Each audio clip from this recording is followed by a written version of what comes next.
Morning. Hey Dave, how's it going? Good. You guys squeezing me in a corner here, getting tight.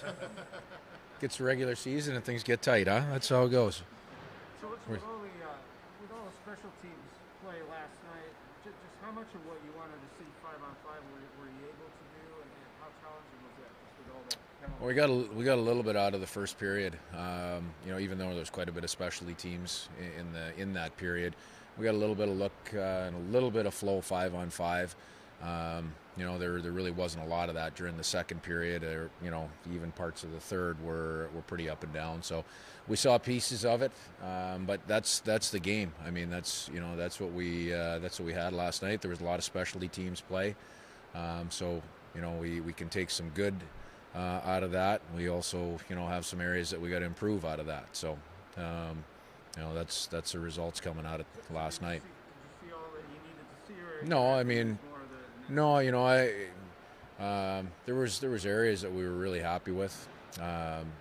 Again, two nights in a row defensively, we didn't give up a whole lot. We also didn't generate a whole lot 5-on-5, and that's now there wasn't a lot of flow to be able to do that. A lot of effort and energy is spent on killing penalties. You know, uh, Going out and executing on the power play. So that's going to take away from your 5-on-5 play. But that's one thing that we'll spend time on here in the next 2 days of practice. with Colin and Yanni, like you said, both kind of on an indefinite status. How have you felt about the forward depth? Because I mean, like when you look at your options now, there's clearly going to be a 13th person who you're going to have. So, I mean, how do you feel about that insulation, knowing that even with those two guys out, like you do have some options? Yeah, well, number one, injuries are part of the game, and they will be throughout the entire regular season. I mean, that comes with the territory in this league. So, right now we've had guys that are working hard to find roles and competing for roles, and we're getting towards the end of that race, right? But we're still not quite there. We got a couple days of practice left. I think we're 6 days away from the season opener, so we got work to do. And we still have some decisions to make on what that depth and what that lineup will look like. And for you, what's your members' preference? I mean, are you someone who you prefer to carry 13 and 8, 14 and It 7? depends on the situation. It'll depend on our health, a lot of different things. So, I'm not going to make a prediction on where we'll be on opening night. I know better than to do that. Right now we reduced the roster again by two today, and we'll keep working towards that opening night roster. Dave, does last night, if anything, give you a sense of how cross-checking is going to be handled this year? Maybe not for you, but for your players actually seeing it in the course of the In game? terms of the call, we knew that was a point of emphasis, coming into the season, and we'll continue to work through that, as will the officials as they work through the new points of emphasis. So it's not uncommon to have a different one or 2 points of emphasis as you go into a season, and everybody will adjust. As we for us now, our preseason is over, so we'll make that adjustment and have a good understanding of it going into the regular season. Pretty competitive practice out there today. Is that how you're going to kind of use these next 6 weeks? More of a training camp feel, like Yeah, a mini training camp? today was more just kind of a mental break. That's I'm not sure what it looked like, but that's a fun day for the guys. They can go out and compete. Go out, compete, get a good sweat. Um, you know, take a little mental break as we get into two good hard work days tomorrow and Friday. Is there anything specific you're hoping to accomplish with the team over these next 6 weeks? Oh, yeah, absolutely. Over the next 6 days, we have a lot of work that we want to do.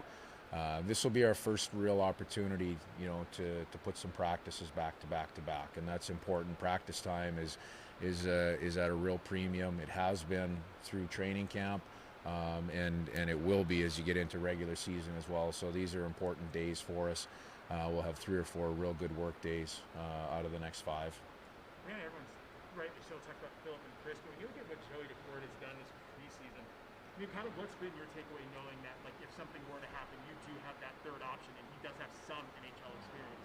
I've been impressed with his presence. That's the first thing I look at in goaltending is their presence out on the ice, and he carries himself with great confidence.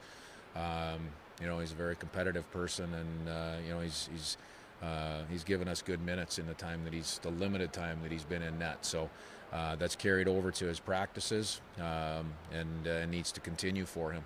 How would you describe how important it is to have that third goalie? Because it seems like it might be something people just look at and go, "What's the big deal?" But I mean, I know you know from personal experience when a goalie gets hurt, it changes the dynamic completely. Well, it's a little bit what I started by saying. Injuries are part of the game, and they happen sometimes at the least expected times, but they're part of the game at every single position. So that depth, the camp that Joey has had has been very good for our group to have confidence in him as a guy that's going to contribute to our team along the way. Dave, in terms of looking at your defense more, one of the guys that's kind of jumped out in terms of his usage of late has been Hayden Fleury, kind of getting the start with Carson Soucy early on in camp, but getting looks of Mark and Jamie these last couple games. What's jumped out at you about Hayden so far this preseason? His game has continually progressed. I feel like throughout camp, he's continued to build, which is what you want to see. As you come into training camp, you want to build towards the regular season. His consistency, his reliability, has continued to improve throughout camp. So, as a defenseman, you look at a guy that can defend and can help you get out of your own zone.